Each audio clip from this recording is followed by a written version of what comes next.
नमस्कार मित्रांनो, तू रे माझा मितवा या मालिकेच्या आजच्या भागामध्ये आता इथे सुभद्रा म्हणजेच आजी खूप टेन्शनमध्ये असते. कारण अंजली फक्त ईश्वरी, ईश्वरी अशाच नावाचा धावा करत बेशुद्ध असते. त्यावेळेला सगळेजण तिला उठवण्याचा प्रयत्न करतात, परंतु ती उठत नसते. आणि आकाश मग सारखा जावई बापूंना कॉल कर असं मामा म्हणतात. तेव्हा तो कॉल करण्यासाठी बाजूला जातो आणि तो म्हणतो की ताई नको काळजी करूस तू, मी आता जिजूंना फोन करतोय असं म्हणून आता तो फोन करण्यासाठी म्हणून बाजूला जातो आणि तो आता राकेशला फोन लावतो. फोन लावताना आता जेव्हा कपडे चेंज करायला सांगितले जातात ईश्वरी आणि अर्णवला, तेव्हा तो कपडे चेंज करण्यासाठी म्हणून रूममध्ये चाललेला असतो. संजय त्याला सांगतो की जा इथे बाजूला खोलीत तुम्ही कपडे चेंज करून घ्या. तेव्हा मग आकाशचा आलेला फोन पाहून लगेच तो म्हणतो, नाही मी एक काम करतो ना, मी माझ्याच घरी जाऊन चेंज करून येतो. त्यावेळेला मग काका म्हणजेच संजय म्हणतो की काय गरज आहे, म्हणजे इथे चेंज केलं तर काही प्रॉब्लेम नाही आहे, इथल्या इथेच तुम्ही करू शकता, हरकत नाही. असं बोलल्यामुळे आता तो गप्प बसतो आणि म्हणतो की हो हो, अगदीच हरकत नाही आहे, कारण हे घर पण तर आपलंच आहे. असं म्हणून तो आता त्यांना खुश करून टाकतो. त्यामुळे जयू आत्या म्हणते की हो हो, अगदीच. आकाशचा फोन येत असल्यामुळे तो विचार करतो की काय आहे हा, आता मला कशाला सारखा कॉल करतोय. तिकडे त्या अर्णवचा साखरपुडा तर आता पार पडला, आता इथे माझा तरी साखरपुडा जरा पार पडू देत म्हणावं. असं म्हणून तो वैतागत असतो. तर इथे आकाश सारखा कॉल करत असतो. अवी विचारतो की काय रे आकाश, फोन उचलला का जावई बापूंनी. तेव्हा मग तो म्हणतो की नाही, जिजूंना मी फोन करतोय परंतु ते फोनच उचलत नाही आहेत. आता सगळेजण टेन्शनमध्ये आलेले असतात, काय करायचं कोणाला काहीच कळत नसतं. ती मात्र राकेशला आवाजच देत नसते. तिच्या तोंडात फक्त ईश्वरी ईश्वरी एवढंच असतं. तेव्हा मग तो म्हणतो की ताई काय होतंय तुला, प्लीज जरा शांत हो ना.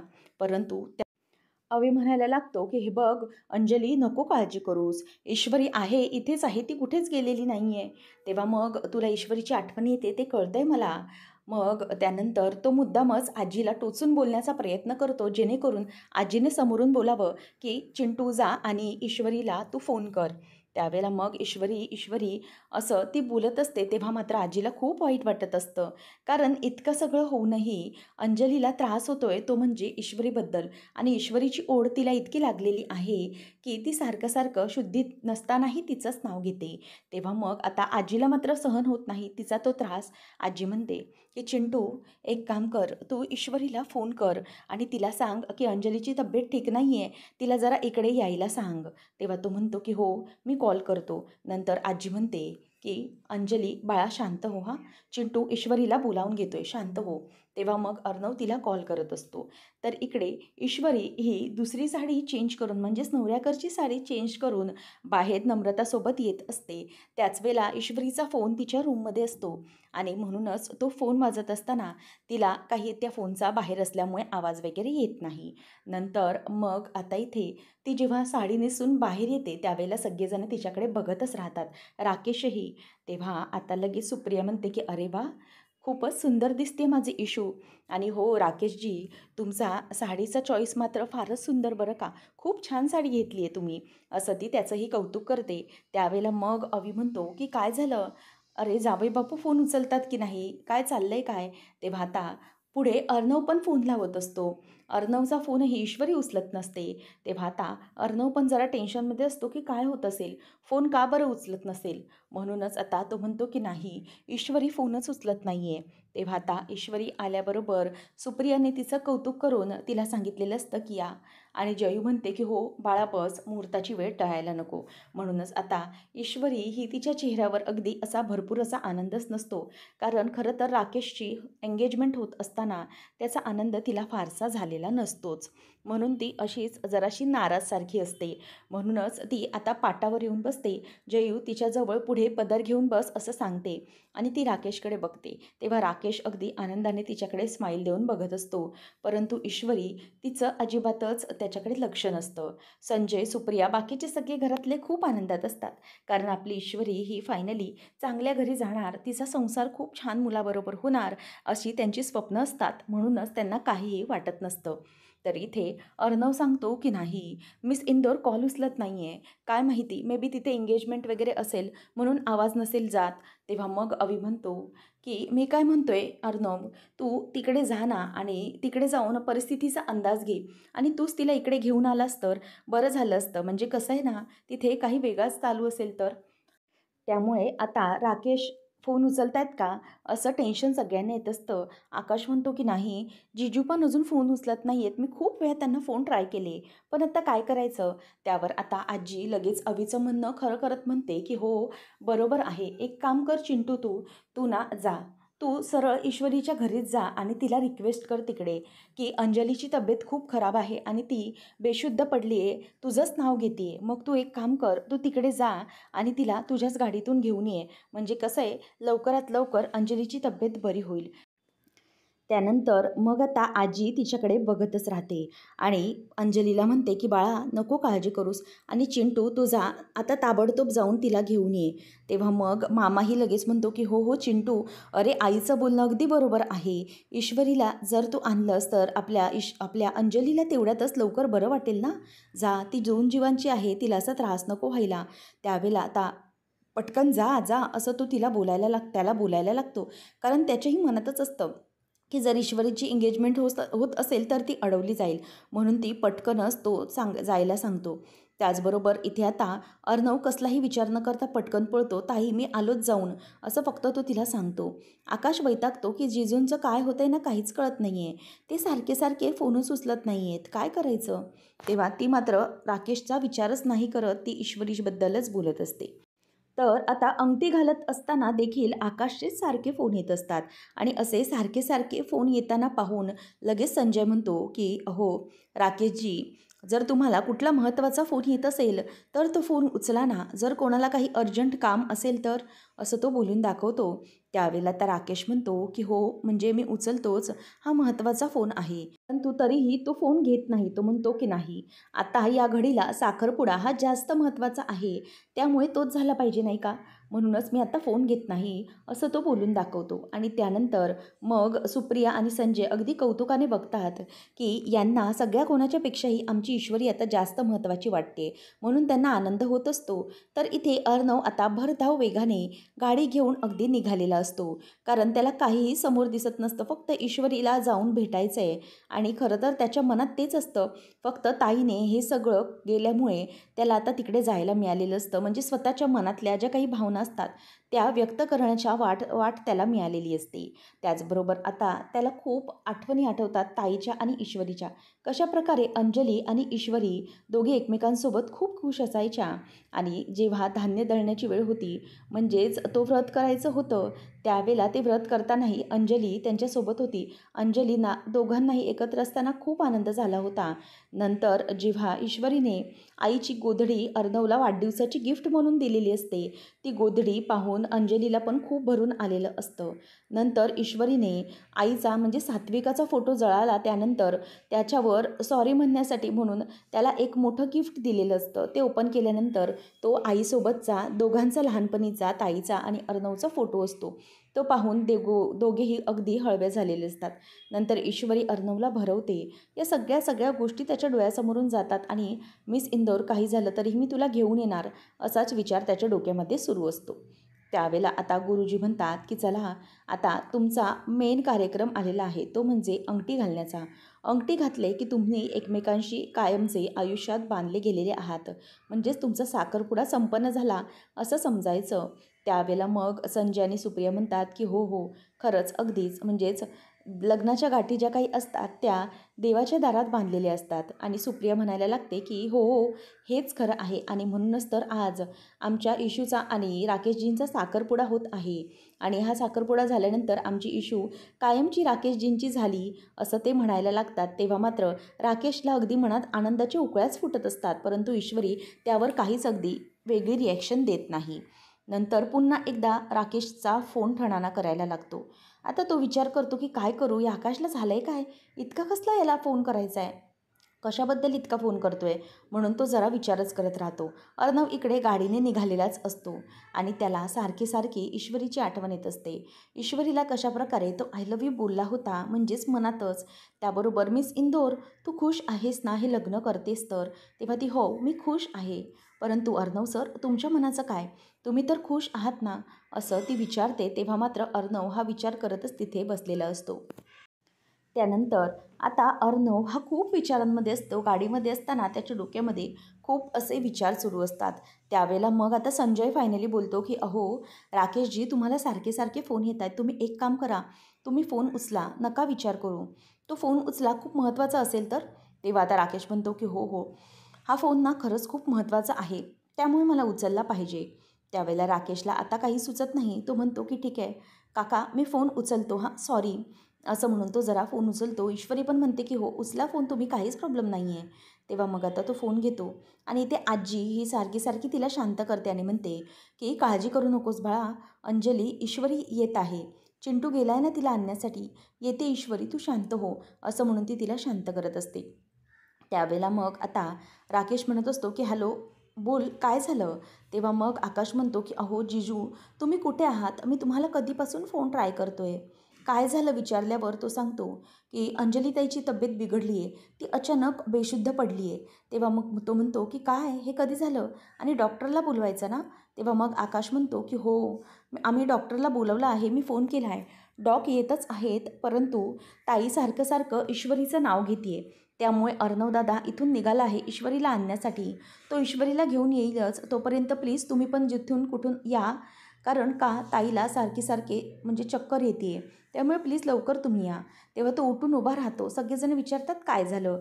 तेव्हा तो म्हणतो की सॉरी, मला माफ करा, परंतु मला घाईने निघावं लागेल, मास्तरांना हार्ट अटॅक आलाय, असं मुद्दाम खोटं सांगतो. त्यावेळेला आता सगळेजण तोंडाला हात लावतात आणि संजय म्हणतात की बापरे, हा तर खूपच मोठा प्रकार झाला, ही तर खूप मोठी अनहोनी होऊन गेली. तेव्हा तो म्हणतो की हो, काही ना, मला आता काही सुचणार नाही, ते साखरपुडा वगैरे करण्यात माझं मनच लागणार नाही, तिथे जर त्यांच्या जीवाचं काही बरं वाईट झालं तर, त्यामुळे मला जरा खूप टेन्शन येते, मला जरा निघावं लागेल. त्यावेळेला आता अर्णव हा गाडीने निघालेलाच असतो. त्याचं जास्त टेन्शन राकेशला असतो, कारण जर तो येऊन दरवाजात पोहोचला तर मात्र आपली वाट लागली, हा विचार त्याच्या मनात येत असतो. तेव्हा मग जयवत्या म्हणत असते की अहो राकेशजी, मी काय म्हणते, ठीक आहे तुम्ही जा, कोणी अडवत नाही आहे तुम्हाला, परंतु प्लीज अहो साखरपुडा व्हायला पाहिजे ना, म्हणजे इतकं सगळं झालं आहे तर थोडंच बाकी आहे आणि अंगठी घालायला असा कितीसा वेळ लागणार आहे, त्यामुळे प्लीज तुम्ही जर साखरपुडा करून गेलात तर ते बरंच होईल ना, असं ती बोलायला लागते. त्यावेळेला मग आता ती विचार करत म्हणते की बरोबर ठीक आहे. त्याचबरोबर राकेश म्हणतो की ठीक आहे चालेल, आपण उरकून घेऊया साखरपुडा, परंतु ना माझ्याकडे थोडा वेळ नाही आहे, पण जरा पटकन करूया. ईश्वरी पटकन बसते, सगळं गडबडीत होत असतं, त्यामुळे सगळ्यांना टेन्शनच येत असतं की नेमकं हे सगळं काय आहे, यांच्या लग्नकार्यात इतकी विधीमध्ये इतके मोठे संकट का बरं येत आहेत. त्यावेळेला पटकन राकेश आणि ईश्वरी दोघांच्याही अंगठ्या घेतात आणि अंगठी घेतल्यानंतर दोघे एकमेकांकडे बघत बसतात. त्याच वेळेला आता इथे ईश्वरी राकेशकडे बघतच राहिलेली असते आणि अर्णव इकडे गाडी घेऊन अगदी सुसाट निघालेलाच असतो. तेव्हा मग राकेश हा अंगठी घेत असतो, ईश्वरी तिचा हात त्याच्या हातामध्ये देते. त्याच वेळेला आता राकेश हातात अंगठी घेतो आणि तिला अंगठी घालायला जाणार तोवरच इथे पटकन आता दरवाजावरती अर्णवची गाडी येणारच असते. राकेश घाबरत असतो की काय माहिती इथे यांना अंगठी घालायची पडली आहे, जर हा अर्णव दरवाजात येऊन उभा राहिला तर मात्र माझी सगळ्या बाजूने वाट लागेल, यांना काय कळतंय, असं तो बोलत असतो. नम्रताला मात्र इथे थोडंसं विचित्र वाटत असतं की हा असा का बरं वागतोय, काहीच तिला कळण्याचा मार्ग नसतो. त्यानंतर मग अंगठी घालत असताना तो ईश्वरीच्या बोटामध्ये अंगठी घालायला जात असतानाच तिथे गाडीचा जोरात आता हॉर्न वाजला जातो आणि आवाज येतो. तेव्हा मग सगळेजण दरवाजाकडे बघत असतात. राकेश तिथे बघायला लागतो, परंतु पांढऱ्या कलरचा जो त्यांचा पडदा असतो त्यामधून अंदुकसं अर्णवची गाडी आलेली दिसते आणि अर्णव तिथे उभा असतो हे त्याला दिसतं. त्यावेळेला तर राकेश जरासा दचकतो आणि संजय आणि सुप्रिया म्हणतात की यावेळेला कोण आलं असेल इतकी मोठी गाडी घेऊन. तेव्हा त्याला कळून चुकलेलं असतं की झालं, हा अर्णव इथे आला आणि जर याने मला इथे पाहिलं तर मात्र माझी सगळी वाट लागलीच म्हणून समजा, त्याला सगळं काही माझा डाव समजून जाईल. आता त्याच वेळेला अर्णव हा पुढे जातच असतो पटापट धावत, परंतु राकेश त्याच वेळेला तिथून उठण्याचा प्रयत्न करतो. अर्णवला तेवढ्यातच कॉल आलेला असतो आणि म्हणूनच पटकन तो कॉल घेतो आणि गाडीच्या मागच्या बाजूला जाऊन जरा पुढे बोलत असतो. आता राकेश हा त्याला दिसत नाही, परंतु राकेशला मात्र तो दिसत असतो. आता हे सगळं काय करायचं काहीही कळत नसतं, म्हणून राकेश घाबरतो आणि तिथून उठूनच पटकन बसतो. ईश्वरी आणि बाकीचे सगळे म्हणतात की काय झालं.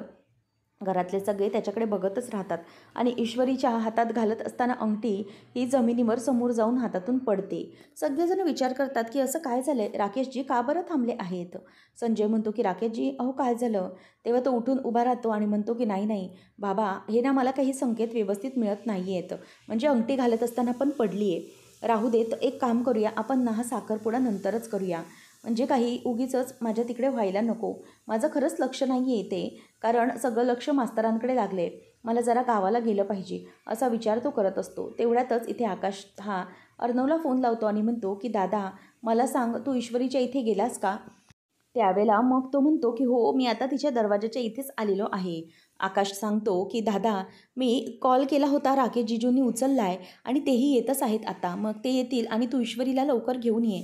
तेव्हा तो हो असं म्हणतो आणि राकेश पटकन तिथून पळ काढतो आणि म्हणतो की सॉरी, मला जरा निघायला हवं, खूप घाई झाली आहे, मला गावाला पळायला हवं. त्यावेळेला मग संजय त्याच्या मागे मागे येतो आणि अर्णव हा फोनवर मागे जाऊन बोलत असतो. त्यावेळेला राकेश हा पटकन तिथून सटकण्याचा प्रयत्न करत असतो. राकेशला संजय मागे मागे येतच म्हणतो की राकेशजी काय असेल तर कळवा, काही अर्जंट असेल तर प्लीज सांगा. तेव्हा तो हो हो असं म्हणत असतो आणि आकाश म्हणत असतो की दादा तुला माझा आवाज येतोय का ऐकायला. त्यावेळेला आता लगेच अर्णव म्हणतो की हो हो येतोय ऐकायला, बोल काय झालं. असं म्हणून आता तो त्याला ओरडत असतो. त्याच वेळेला आता इथून राकेश तेवढ्यातच सटकायला बघत असतो. संजय म्हणतो की हे बघा राकेशजी, काही मदत लागली तरी फोन करा, काहीच हयगय करू नका, कळलं. त्यांची तब्येत ठीक झाली पाहिजे आणि इकडचं सगळं होईल हँडल. मग तो म्हणतो की नाही काका मी निघतो, काहीच हरकत नाही आहे, माझ्याकडे म्हणजे मदत करायला माणसं आहेत. तो पळतो. संजय विचार करतो की काय झालं आहे, या माणसाने काही बोलले पण नाही, म्हणजे कुठल्या गाडीने जातील काय काहीच सांगितलं नाही. त्यावेळेला आता राकेश हा तिथून निसटतो आणि अर्णव आकाशचा फोन कट करतो आणि फोन कट करून तो पटापट आता तिकडे ईश्वरीच्या घरी पळतो. आता राकेश हा फोन उचलल्यामुळे आकाश येऊन तिकडे सांगतो की जिजूंनी फोन उचललाय, ते येत आहेत आणि शिवाय दादा पण ईश्वरीला घेऊन येतच आहे. असं सांगितल्यानंतर लगेच आजी म्हणते की ऐकलंस का अगं अंजली, दोघंजणही येते, तू नको काळजी करू. तेव्हा सुप्रिया आता ईश्वरीजवळ जाते आणि म्हणते की बाळा नको काळजी करूस, हा होईल सगळं व्यवस्थित. तेव्हा राकेश तिकडे सटकतो आणि अर्णव येतो. अर्णव हा आल्याबरोबर अर्णव तू असं लगेच आई विचारते आणि ईश्वरी पण म्हणते की अर्णव सर तुम्ही इथे. तेव्हा अर्णव म्हणतो की हो, तिथे खूप मोठी इमर्जन्सी आली आहे. काय झालं असं विचारल्यावर तो सांगतो की ताईला चक्कर आली आहे आणि ते बेशुद्ध पडली आणि ती सारखं सारखं ईश्वरीचं नाव घेते आहे, म्हणूनच मी तिला इथे न्यायला आलो आहे. हे ऐकल्यानंतर आता लगेच आई म्हणते की काय रे, तुझी ती बहीण प्रेग्नेंट आहे ना. तेव्हा तो म्हणतो की हो, आणि ती सारखं सारखं ईश्वरीचंच नाव घेते, ईश्वरी ईश्वरी, म्हणूनच आजी म्हणाली की तू ईश्वरीला बोलावून घेऊन ये. तेव्हा मग सुप्रिया म्हणते की ठीक आहे, तिची खूप इमर्जन्सी असू शकते, काय करायचं. तेव्हा आता ईश्वरी म्हणते की बापरे, म्हणजे ताईला काही प्रॉब्लेम तर नसेल ना. असं म्हटल्यावर लगेच आता सुप्रिया म्हणते की बरं जाऊ दे ईश्वरी, तुझ्याकडे तेवढा वेळ नाही आता चेंज करायला, एक काम कर, तू अशीच निघ आणि तिला बरं वाटत नसेल तू तिला भेट, मग तिला जरा बरं वाटेल. अशा अवस्थेत तिचं ऐकलं नाही तर काही मोठा प्रॉब्लेम होऊ शकतो, त्यामुळे जा तू, टेन्शन घेऊ नकोस, इथलं तू जा अर्णवबरोबर जा आणि ताईला भेट, तिची समजूत घाल, जर काही त्रास होत असेल तर तिला समजाव. असं म्हणून आता ईश्वरीला तडकच सुप्रिया त्याच्यासोबत पाठवून देते आणि जयूला मात्र या सगळ्या गोष्टीचा खूप राग आलेला असतो. जयू अगदी चिडूनच त्यांच्याकडे बघत असते, कारण तिला अर्णवचं ते येणं अजिबातच आवडलेलं नसतं आणि साखरपुडा पण झालेलाच नसतो. त्यावेळेला आता अवी म्हणतो की नको काळजी करूस, सगळं काही व्यवस्थित होईल. ईश्वरी अगं आता अर्णव आणि दोघेजणी येतच आहेत ना, येतील. तेवढ्यातच आता ईश्वरी आलेली असते, ती पटकन येते आणि अर्णव म्हणतो की ताई हे बघ ईश्वरी आली आहे हा. तेव्हा तो ईश्वरीला पुढे जायला सांगतो आणि बेडवर ईश्वरी तिच्या बाजूला बसते. तिचा हातामध्ये हात घेते आणि म्हणते की अंजली ताई, हे बघा मी ईश्वरी इथे आलेली आहे आणि तुम्हाला असं काय काळजी करण्याची गरज आहे? अहो तुमची अवस्था आत्ता किती नाजूक आहे. तुम्ही आणि तुमचं बाळ अगदी सुदृढ राहिलं पाहिजे की नाही सांगा मला. मग तुम्ही एक गोष्ट लक्षात आणायची. आता कुठलं म्हणजे कुठलंच टेन्शन घ्यायचं नाही. फक्त छानपैकी राहायचं, खायचं, व्यवस्थित काळजी घ्यायची सगळी. ह्या सगळ्या गोष्टींचं टेन्शन घेण्याची तुम्हाला काय गरज आहे बरं मला सांगा. आता घरामध्ये सगळं काही व्यवस्थित होते, शुभकार्य पार पडते, सगळं नीट होते. मग तुम्हाला काळजी करण्याची काहीच कारण नाही आहे. तुम्ही अजिबात कसलाही विचार करू नका. सगळं काही व्यवस्थित आहे असं आजीकडे ती बघते आणि बोलते. तेव्हा मग ज्या प्रकारे ईश्वरी तिची समजूत घालत असते ते पाहून आजीला पण खरं तर खूप बरं वाटत असतं. आता ईश्वरीने असं सांगितल्याबरोबर आजी लगेच बोलते की बरं ऐकलंस का, आता आपण एक काम करूया, आपण आपण सगळेजण इथून आता निघूया आणि काय ना की तिला जरा आराम करू दे म्हणजे तिला बरं वाटेल असं ती म्हणत असते. त्याच वेळेला मग अवी म्हणतो की आई मी काय म्हणतोय, थोडा वेळ ईश्वरीला तिच्यासोबत बसू देत, म्हणजे ईश्वरीसोबत अंजलीने जरा गप्पा मारल्या ना की थोडं आपल्या अंजलीलाही बरं वाटेल. त्यामुळे आपण सगळे वाटल्यास खोलीच्या बाहेर जाऊया, ईश्वरीला इथेच थांबू दे असं म्हटल्यावर आता लगेच आजीही त्याला हो असं म्हणते आणि नंतर ती निघते. त्याच वेळेला अंजली म्हणायला लागते की थांब चिंटू, तू इथेच थांब, तू नको जाऊ. बाकी सगळ्यांना बाहेर जायला सांगते आणि नंतर मग ईश्वरी आणि चिंटू दोघांकडेही ती बघतच राहते आणि त्यावेळेला चिंटूला आणि तिला बघत ती म्हणते की तुम्ही मला आता एक गोष्ट खरी खरी सांगायची आहे. आता ईश्वरी म्हणते की ताई तुम्हाला त्रास होईल, तुम्ही असे का बसलात? तेव्हा ती म्हणते की नाही, मला आता तुम्ही एक गोष्ट खरी खरी सांगा. त्यावर तो म्हणतो की ताई काय झालं, कशाबद्दल बोलतेस तू? त्यावेळेला आता अर्णव सांगायला लागतो की तू आराम कर ना पहिले, जिजू येतच असतील. तेव्हा ती म्हणते की आत्ता मला तुम्ही खरं खरं सांगा की तुम्हा दोघांना एकमेकांविषयी काय वाटतं. खरं खरंच मला आता समोर सांगा आणि कबूल करा तुम्ही दोघं एकमेकांविषयी काय विचार करता ते. असं म्हटल्यावर आता ईश्वरी ही अगदी वेगळ्या नजरेने बघत राहते, कारण ताई हे अचानक काय बोलतात आणि अर्णव त्याला माहीत असतं की ताईला काय हवं आहे. च्या भागात आपल्याला पाहायला मिळणार आहे की आजी दरवाजाच्या आडून सगळं काही ऐकण्याचा प्रयत्न करत असते. आता अंजली म्हणत असते की सांगा लवकर मला.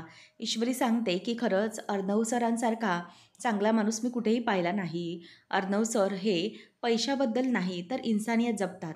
ते खूप चांगले माणूस आहेत आणि इन्सानियत ठेवण्यामुळे त्यांना खरंच खूप चांगलं म्हणजेच बघल्यासारखं वाटतं. शिवाय इतका पैसेवाला माणूस हा इतका माणुसकी जपतो हे पाहून खूप कौतुकच वाटतं त्यांचं.